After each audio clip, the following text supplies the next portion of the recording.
छत्तीसगढ़ में कोरोना कहर, लॉकडाउन में सरकार की रवैया, सुरक्षा के तेवर अब पड़ी भारी।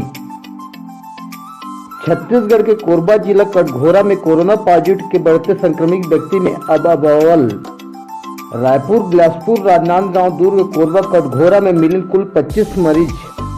कोरबा के 17 मरीज में 2 व्यक्ति ठीक हो चुके हैं। अब 15 कोरोना मरीज के रायपुर एम्स हॉस्पिटल में इलाज चलत हवे। छत्तीसगढ़ सरकार के नवा आदेश, सार्वजनिक ठाउर में मास्क पहनना आवश्यक अनिवार्य हो गए है। गमछा, रुमाल, साफ कपड़ा के उपयोग कर सकत हवा।